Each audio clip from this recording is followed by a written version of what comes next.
Mister lady வியூவர்ஸ்க்கு வணக்கம். நான் doctor Deepa Lalan, BHMS homeopathic physician.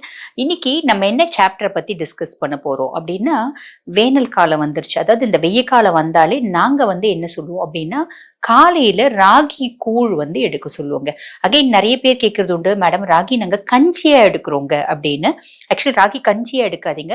ராகில பாருங்க ஏகப்பட்ட பெனிஃபிட்ஸ் இருக்கு. அதாவது நிறைய புரோட்டீன் இருக்கு, அயர்ன் இருக்கு, கால்சியம் இருக்கு, ஃபைபர் இருக்கு, ஏகப்பட்ட மைக்ரோ நியூட்ரியன்ஸ் இருக்கு. இருந்தாலும் அதை கஞ்சியா எடுக்கிறத விட கூழா எடுக்கிறது நம்மளுக்கு ரொம்பவே பெனிஃபிட்ஸுங்க.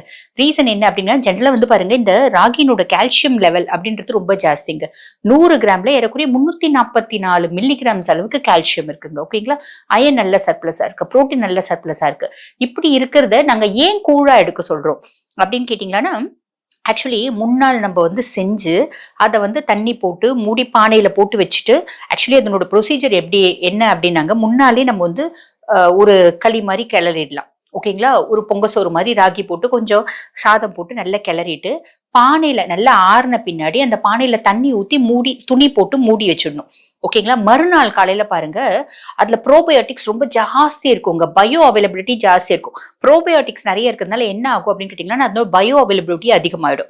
அதாவது ஆல்ரெடி அதுல இருக்க கால்சியம் ஜாஸ்தி இருக்கு பாத்தீங்கன்னா, அது இன்னும் பன்மடங்கு ஆகும். அதுல இருக்க புரதங்கள் இன்னும் பன்மடங்கு ஆகும். Iron, micro nutrients, macro nutrients எல்லாமே நல்ல பெருகுங்க. அது மட்டும் இல்லாம குட் டூயிங் பேஸ்லஸ் ஜாஸ்தி உற்பத்தி ஆகும். அதனால அதை மறுநாள் காலையில தயிர் போட்டு, சின்ன வெங்காயம் போட்டு, ஒரு புதினா சட்னி, இல்ல ஒரு கொத்தமல்லி சட்னி, ஒரு வேர்க்கடலை சட்னி, இந்த மாதிரி நம்ம சாப்பிடும் போது பாத்தீங்கன்னா நம்மளுக்கு நிறைய பெனிஃபிட்ஸ் கிடைக்குங்க. இப்ப நிறைய பேர் என்ன பண்றாங்க, நான் கஞ்சி குடிக்கிறேங்க அப்படின்னு சொல்றாங்க. கஞ்சி குடிக்கிறது அப்படின்றது வெறும் மாவு எடுத்து போட்டு ஜஸ்ட் அப்படியே இன்ஸ்டன்டா பண்ணிட்டு தயிர் ஊத்திடுறாங்க, மோர் ஊத்திடுறாங்க, அது கஞ்சா குடிக்கிறாங்க. ஆனா இதுல இந்த கூழ்ல இருக்க பெனிஃபிட்ஸ் கிடைக்காதுங்க. சோ அந்த டிஃபரன்ஸ் உங்களுக்கு தெரியுதுங்களா? அந்த ப்ரோபயோட்டிக்ஸ் அப்படின்றது இன்ஸ்டன்டா கஞ்சில கிடைக்காது. இன்னொன்னு பாருங்க, நம்ம இன்ஸ்டன்டா கஞ்சி இந்த ராகில குடிக்கும் போது என்ன ஆகும்னா, இப்ப டயபெட்டிக் பேஷன்ஸ் அப்படின்னும் போது அரிசி சாப்பாடு எப்படி சாப்பிடுறோமோ அந்த மாதிரி பெனிஃபிட்ஸ் தான் கிடைக்கும். டக்குன்னு வித்தின் ஒரு 2-3 ஹவர்ஸ்ல என்ன ஆகும்னா, அது போயிட்டு இன்சுலின் ரத்தத்துல அக்யூமுலேட் ஆயிடும். அப்ப அந்த செல்ஸ் அதை யூட்டிலைஸ் பண்ண முடியாம தவிக்கும். சோ பெஸ்ட் என்ன அப்படின்னா, இந்த மாதிரி கூழா வச்சு நம்ம குடிக்கிறது ரொம்பவே பெஸ்ட். ஓகேங்களா? இது ஃபர்ஸ்ட் விஷயம். ரெண்டாவது விஷயம், வேற எப்படி சாப்பிடலாம் அப்படின்னு கேட்டீங்கன்னா, தோசை. இந்த ராகில தோசை, அடை, சின்ன வெங்காயம் நிறைய போட்டு அடை, தோசை, இட்லி, கூட பாத்தீங்கன்னா சம்பா ரவை போடுவாங்க. சம்பா கோதுமை ரவையும் ராகியும் போட்டு ஒரு உப்மா, அதே மாதிரி பொங்கல், இந்த மாதிரி நம்ம சாப்பிடும் போது ஆக்சுவலி இந்த ராகி அப்படியே சாப்பிட்றத விட என்ன பெஸ்ட், நாங்க ஊற வச்சு முளைக்க வச்சு நம்ம பொங்கல் செய்யலாங்க. ஊற வச்சு முளைக்க வச்சு நம்ம உப்புமா செய்யலாம். ஊற வச்சு முளைக்க வச்சு அதை லைட்டா ஒண்ணும் பாதியமா அரைச்சு புட்டு செய்யலாம். இதெல்லாம் பாத்தீங்கன்னா ஏகப்பட்ட மெடிசினல் பெனிஃபிட்ஸ் இருக்குங்க. ரொம்பவே நல்லது. ஆனா இந்த ராகில இந்த கால்சியம் கண்டென்ட் நிறைய இருக்கிறதுனால இந்த ஸ்டோன்ஸ், கிட்னி ஸ்டோன்ஸ் இருக்கவங்க இதை கொஞ்சம் அவாய்ட் பண்ணிடுறது நல்லதுங்க. அதே மாதிரி பாத்தீங்கன்னா, இந்த குரோனிக் கிட்னி டிசீஸ் இருக்கவங்க அவங்க பாத்தீங்கன்னா இதை நிறைய எடுக்கிறத அவாய்ட் பண்றது நல்லது. கொஞ்சமா எடுக்கலாம்.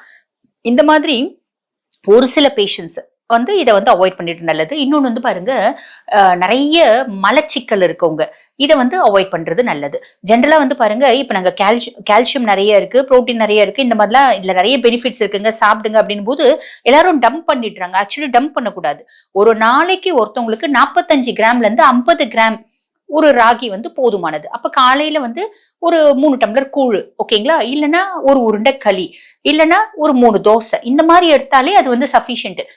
ராகி நல்லது அப்படின்னு சொல்றதுனால காலையில சாயங்காலம் 2 நேரமும் ராகி எடுத்தா என்ன ஆகும், அளவு மீஞ்சி எடுக்கும் போது அதுவே வயிற்றுக்கு ஒரு பிளாட்டிங் சென்சேஷன் ஏற்படுத்தும்.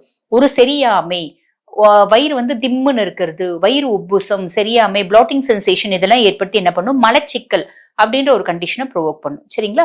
சோ இந்த மாதிரி எடுக்கிறது ஒரு உத்தமமான விஷயங்க.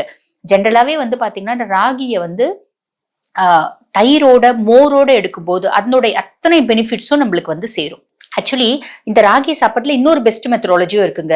இப்ப நம்ம குழந்தைங்க எல்லாம் அந்த ராகியோட கலர்னால சாப்பிட மாட்டாங்க.